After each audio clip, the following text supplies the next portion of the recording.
Bonjour à tous, je suis ravie de vous retrouver aujourd'hui pour cette nouvelle vidéo de mes découvertes du mois de mars 2024. Et oui, dans cette vidéo, je vais vous parler plus précisément de mes lectures du mois de mars, mais également des séries et films que j'ai regardés. On ne perd pas de temps, c'est parti!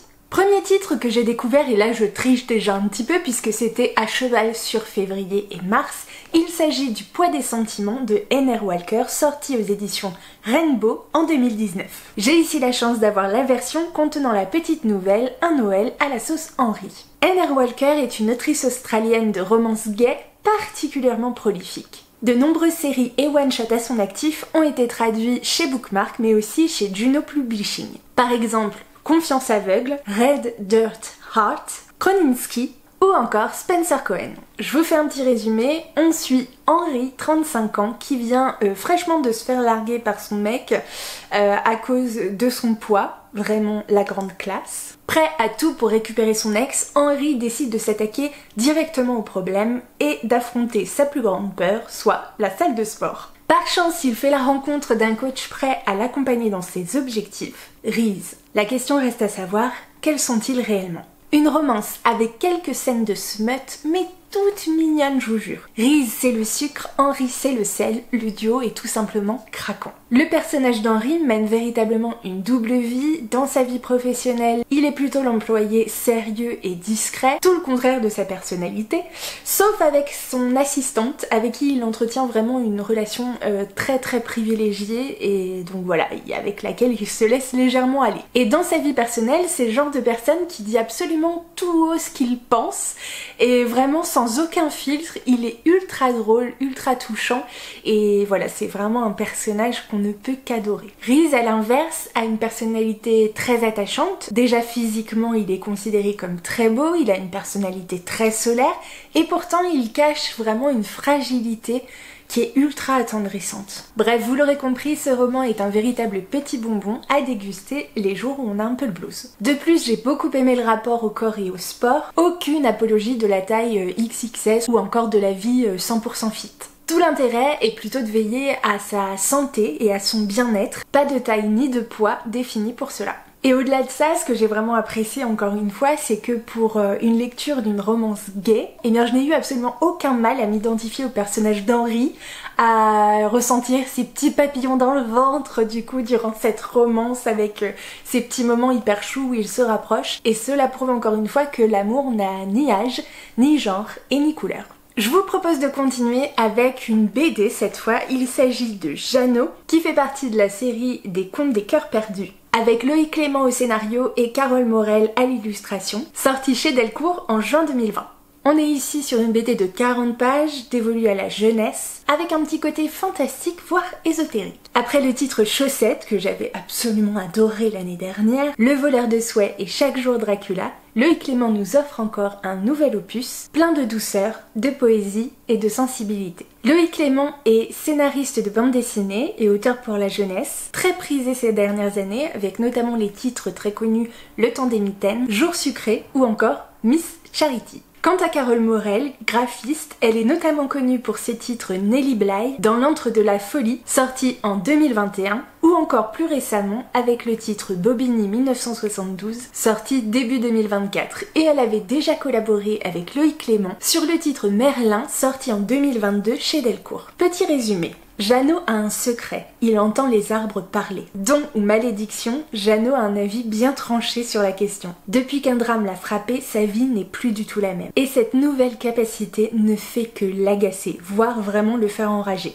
Quelqu'un saura-t-il un jour lui tendre la main ? Après ma découverte bouleversante du titre Chaussettes, je ne pouvais résister à ce nouveau titre proposé dans le même univers. Et pour ne pas vous mentir, mon cœur s'est littéralement transformé en caramel mou dès les premières pages. Les personnages de Loïc Clément sont profondément humains et extrêmement touchants dans leur simplicité et leur fragilité. Je ne sais pas quelle corde ce genre de récit fait vibrer en moi, mais clairement, j'y suis extrêmement sensible. Peut-être ces personnages riches d'une vie pleine d'expériences évoquent une certaine fragilité de l'être, un sentiment de nostalgie et en même temps la réalisation que notre âme d'enfant est éternelle. On change carrément de registre avec le titre suivant que j'ai découvert en mars. Il s'agit de Oh My Lord, l'édition augmentée du titre précédemment intitulé Call Me Baby, d'Emma Green, sorti aux éditions Addictive en format poche en 2023, alors que le grand format lui date de 2019. Pour cette série intitulée Call Me, le deuxième tome, qui en grand format s'intitulait Call Me Bitch, et s'intitule désormais en format poche My Dear Dandy et sortira le 11 avril de cette année. Emma Green est le pseudonyme d'un duo d'autrices françaises qui ne pouvait clairement que trouver grâce à mes yeux, puisque leur pseudonyme est en effet tiré d'une de mes séries fétiches, Friends. L'anecdote est plutôt cocasse, en effet, le pseudonyme d'Emma Green provient tout simplement du nom de la fille des personnages de Rachel et Ross, Emma, et avec le nom de famille de Rachel Green, et ben du coup on a Emma Green. Bref, nous ne pouvions être qu'âmes sœurs. Le duo, actif depuis 2013, a une bibliographie plutôt impressionnante puisqu'on parle de plus d'une centaine de titres. L'histoire nous entraîne à la rencontre de deux jumelles, Sidonie et Jo, ou Joey, je sais pas, qui sont des petites Françaises débarquées à Londres suite à la mort de leur maman. Et une chose est sûre, c'est que la première Sidonie ne s'attendait certainement pas à devoir accepter un boulot de nounou pour la petite monstre en culotte courte du richissime Emmett Rochester. Est-ce qu'on est ici sur un petit clin d'œil au personnage de Rochester dans Jane Eyre ? Peut-être. L'énigmatique milliardaire pleure en effet sa femme, du coup décédée dans un violent incendie 2 ans plus tôt. L'apprivoisement et la cohabitation de tout ce petit monde ne se fera pas sans mal. La vie ayant brisé chacun d'eux, ne serait-il pas plus prudent de rester à distance ? Facile à dire. Alors je ne peux pas dire que ce fut ma meilleure lecture d'Emma Green. En effet, la romance est plutôt fulgurante, peut-être un peu trop pour être crédible, et quelques passages m'ont fait lever les yeux au ciel. Mais une chose est sûre, la plume d'Emma Green est toujours aussi addictive et je me laisse porter avec délice dans ses romances plutôt actuelles. Et je ne manquerai pas de découvrir l'histoire d'amour entre Jude et Joe, du coup aperçue dans ce tome 1, parce que je suis faible, tout simplement. Je vous propose ensuite de vous parler d'un graphique, et pour le coup il s'agit du tome 2 d'une série dont le tome 1 n'avait clairement pas tout à fait trouvé grâce à mes yeux. Il s'agit du tome 2 de la série Les Enquêtes d'Enola Holmes, l'affaire Lady Alistair de Serena Blasco d'après les romans de Nancy Springer, sorti aux éditions Jungle en 2016 dans la collection Miss Jungle. Une réconciliation en vue ? Oui, peut-être. En effet, pour ceux qui s'en souviennent, j'avais très mal vécu, Drama Queen bonjour, la découverte du premier tome de cette série. Pourtant, on partait plutôt sur un succès carrément garanti, avec la revisite d'un univers que j'affectionne particulièrement, celui de Sherlock Holmes. Pour vous resituer rapidement l'intrigue, dans le tome 1, on découvre Enola Holmes, jeune sœur cadette de Sherlock et Mycroft. C'est vrai que ça manquait de femmes dans cette histoire, que leur mère a eu bien des années après leur naissance. Les deux femmes ont vécu seules, isolées du monde, à l'abri des regards indiscrets, et pourtant, la mère des deux Monsieur Holmes a inculqué une éducation peu conventionnelle pour l'époque à sa fille. Avec de grandes valeurs d'indépendance, de féminisme, mais aussi une insatiable curiosité, Enola dispose d'une impressionnante culture générale et voue un véritable culte à son frère Sherlock, qu'elle connaît très peu finalement, voire pas du tout, et rêve tout simplement de suivre ses pas.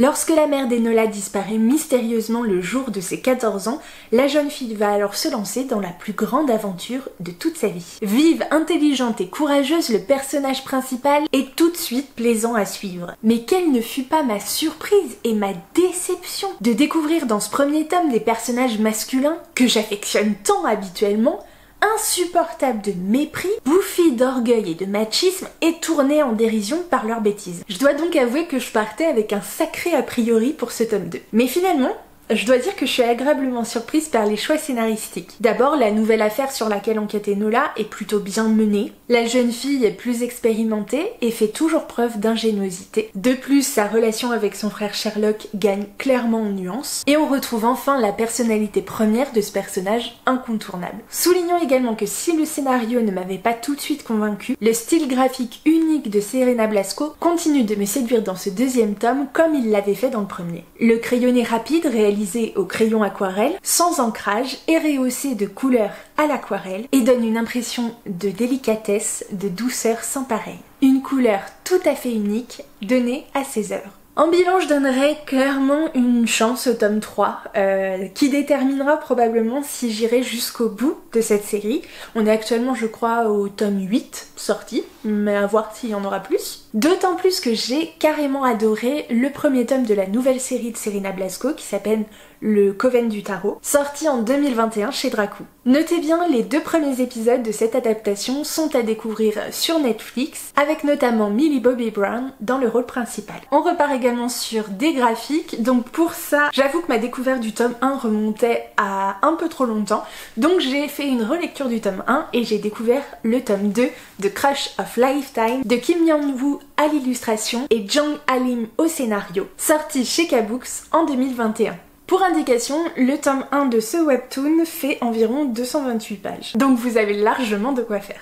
Ce webtoon, véritable succès des plateformes de Verytoon et Kakaopage, est donc un shoujo, soit une romance, racontant l'histoire de Yang Yeji, une jeune adolescente star des réseaux sociaux, admirée pour son indéniable beauté, mais très souvent comparée à sa célébrité de mère. Yeji sait comment se comporter face aux gens, prendre de belles photos qui la mettent en valeur, mais elle n'a jamais réussi à trouver l'amour. C'est décidé, cette année elle le trouvera coûte que coûte dans son nouvel établissement. Mais le destin la pousse à se retrouver en binôme avec Jo Ki-sung, un jeune homme distant et agaçant, mais beau à se damner, qui ne semble absolument pas s'intéresser à sa prétendue popularité. Oh my god, comment ai-je pu laisser dormir ce webtoon pendant aussi longtemps dans ma pile à lire? Surtout après avoir découvert le tome 1.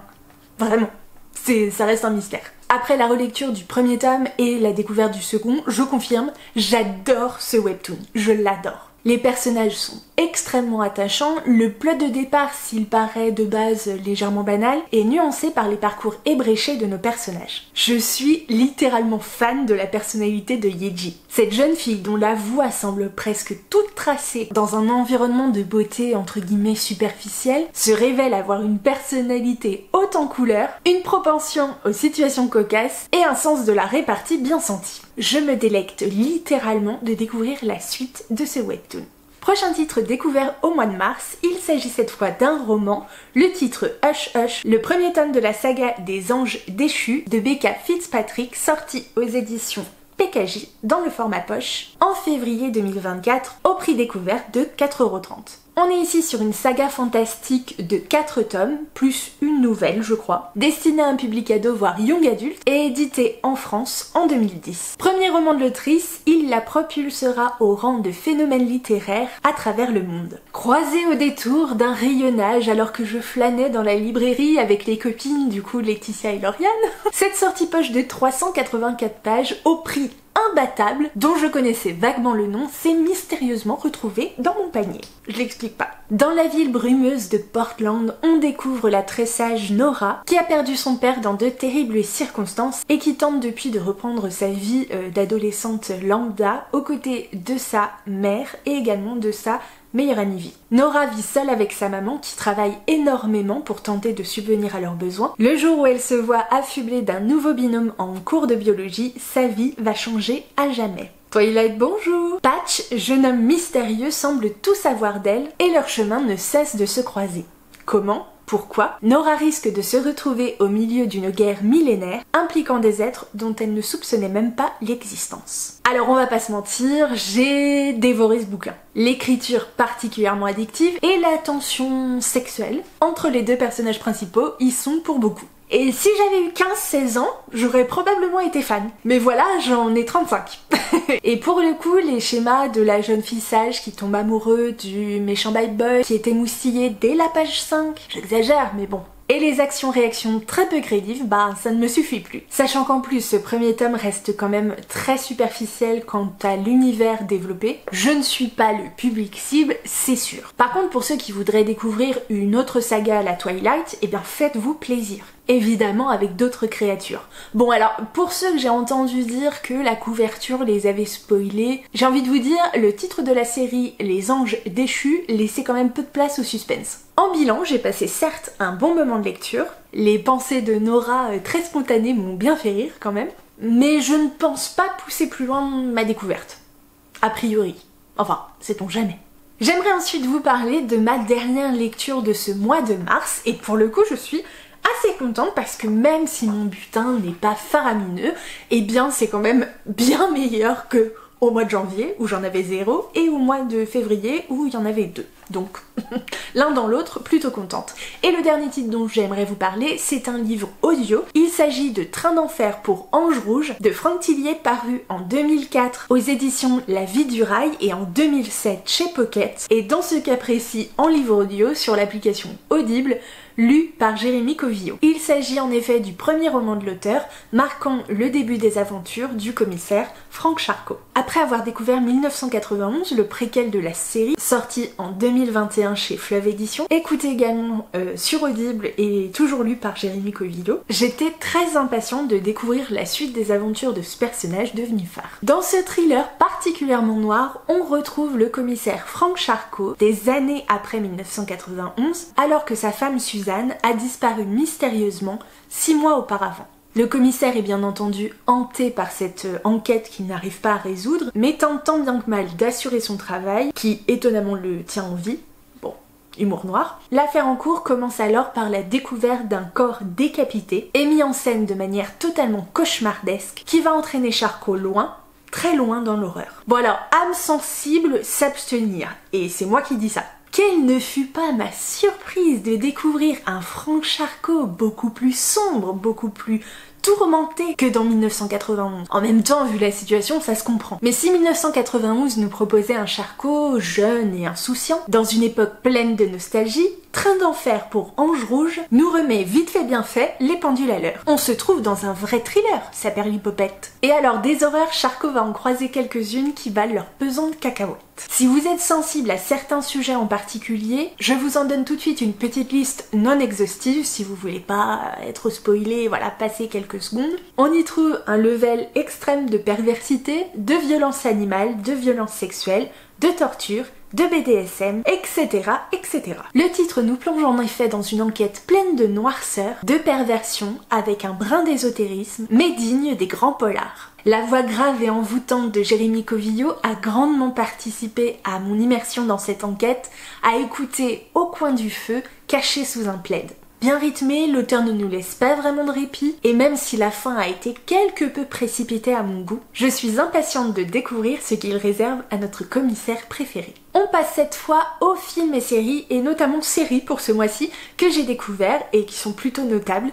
La première dont j'aimerais vous parler, il s'agit de Bodies, une mini-série policière science-fiction britannique de 8 épisodes, créée par Paul Tomalin et sortie sur Netflix en 2023. 4 enquêteurs tentent d'élucider le même meurtre à 4 époques différentes. Ça vous intrigue? On suit parallèlement chacun des inspecteurs dépêchés sur une enquête impliquant, le spectateur le sait, la même victime retrouvée nue dans la rue avec un signe étrange sur le poignet. Afin de sauver l'avenir, il leur faudra d'abord résoudre le meurtre qui a changé le cours de l'histoire. Paul Tomalin signe ici une série particulièrement qualitative, très belle cinématographiquement parlant, avec des ambiances et des décors très réussis qui nous plongent au cœur d'une course-poursuite pour la survie du monde tel que nous le connaissons. Si vous aimez les séries qui vous retournent un peu le cerveau, Bodies devrait vous plaire. Quelques longueurs sont à déplorer mais n'entachent en rien le visionnage. Soulignons également la présence de talentueux acteurs. Stephen Graham, aperçu entre autres dans Snatch de Guy Ritchie, This is England ou encore dans la série Boardwalk Empire. Jacob Fortune Lloyd, que vous avez pu voir dans les séries Le Jeu de la Dame, dans le film Coup de théâtre ou encore plus récemment dans les films Les Trois Mousquetaires, D'Artagnan et Milady, dans lesquels il incarne le duc de Buckingham. Shira Haas, repérée notamment dans la série Netflix de 2019 Unorthodox, dans laquelle elle incarne le personnage principal, et bientôt dans le blockbuster Marvel, Captain America, New World Order, et encore bien d'autres. Un dernier conseil d'amis, restez bien attentifs jusqu'à la dernière seconde. Autre série, il s'agit de Deadlock, une série télévisée australienne de 8 épisodes, créée par Kate McCartney et Kate McLennan, diffusée en 2023 sur Prime Video. Et voici venu l'ovni de ce bilan de mars 2024. Au détour de mes pérégrinations sur Prime Video, je tombe finalement sur cette série, comédie policière, alors comédie humour noir, hein. Et une chose est sûre, elle m'a régalée. On change drastiquement des décors habituels, puisqu'on se retrouve ici dans une petite ville sur la côte de Tasmanie, alors qu'un corps nu, et oui, encore nu, est découvert sur la plage. Et une chose est certaine, c'est que cette mort va profondément secouer Deadlock et ses habitants. La brigadière en chef Dulcie Collins est alors chargée de l'enquête en attendant l'arrivée d'Eddie Redcliffe, inspectrice dépêchée de la ville de Darwin. Les deux détectives, qui possèdent sans nul doute un style très différent, vont devoir rapidement trouver leur marque si elles ne veulent pas que les cadavres continuent de pleuvoir sur la petite ville tranquille. La création par le duo d'humoristes Kate et Kate, qui donneront également le rôle principal à une autre Kate, est en réalité une parodie de la série britannique à succès Broadchurch. Les créatrices ont malgré tout supprimé le sujet principal de la série d'origine, dont je ne parlerai pas pour ne pas vous spoiler, pour traiter des sujets non moins difficiles, le sexisme et le racisme. Les personnages sont tous plus barges les uns que les autres, mais aucun doute, ça fonctionne. L'humour est grinçant, les clichés passés à la moulinette, mais l'enquête reste très noire et l'ambiance en fond plutôt frissonnante. Et pour la dernière série et émission que j'aimerais vous présenter, eh bien je vais vous parler tout simplement de L'Agence, l'immobilier de luxe en famille, émission de télévision française diffusée en 2020 sur TMC et aujourd'hui visible sur Netflix. En mars 2024, je me suis apparemment réveillée d'un très long sommeil, car a priori tout le monde à part moi avait entendu au moins une fois parler de cette famille, la famille Kretz, ces agents immobiliers pas ordinaires. Et je dois ce réveil, mon quota de sommeil ne lui dit clairement pas merci, à la sympathique youtubeuse Colline, que je prends plaisir à suivre régulièrement. Et moi, tel un agneau sans défense, je n'ai clairement pas vu le piège se refermer sur moi. Ce qui fait qu'une nuit plus tard, j'avais déjà binge-watché la saison 1 et qu'il ne m'a fallu à peu près qu'une semaine pour me taper les 4 saisons entières. Alors cette émission télé-réalité, bien scénarisée quand même, nous emmène à la rencontre de la famille Kretz. D'abord Olivier et Sandrine, les parents, co-créateurs de l'agence, puis les 4 fils, Martin, Valentin, Louis et le petit dernier Raphaël, qui est encore au lycée dans la saison 1, sans oublier la grand-mère haute en couleur, Majo. On les suit à travers leur vie professionnelle, à la découverte d'endroits incroyables, palais, haras, hôtels particuliers sur les plus grandes places de Paris et dans d'autres grandes villes de France, mais également leur vie personnelle. L'émission ouvre donc les portes de l'immobilier de luxe, assez exceptionnel à découvrir d'un point de vue architectural, mais également d'un point de vue localisation, mais ne garantissant pas le bon goût d'un point de vue décoration. Aïe aïe aïe, télé-réalité quand tu nous tiens, qu'est-ce que c'est addictif. Et depuis, je les vois partout. Même mon Instagram ne me parle plus que d'eux en train de dédicacer leur nouveau livre. Bon, à voir si mon intérêt se maintiendra pour une saison 5. Et vous, est-ce que vous l'avez regardé ? Et voici qui clôt cette petite présentation, ce petit bilan de mes découvertes du mois de mars 2024. J'espère que ça vous a plu. N'hésitez pas à me donner du coup vous aussi vos découvertes de mars 2024 dans les commentaires. Si vous avez eu envie du coup de découvrir certaines choses dont je vous ai parlé, eh bien c'est le moment aussi de me le dire.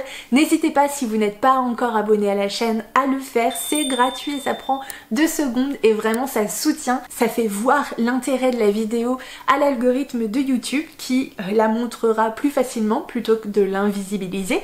Et n'hésitez pas aussi à mettre un petit pouce en l'air si ça vous a plu, à la partager, à commenter, etc. etc. Vous connaissez la chanson. Bref, du coup je vous retrouve très bientôt, j'espère, pour une prochaine vidéo. En attendant, j'espère que vous allez bien, que vous faites de chouettes rencontres livresques et surtout que vous prenez soin de vous. N'hésitez pas à me retrouver sur Instagram et sur ma chaîne, ma nouvelle chaîne Twitch, le dimanche après-midi. En fin d'après-midi, on se retrouve notamment pour des petites sessions Read With Me, Work With Me et papotage évidemment parce que l'un ne va pas sans l'autre. Bref, voilà, je vais arrêter de parler. Je vous dis à très bientôt, prenez soin de vous, je vous fais plein de gros bisous.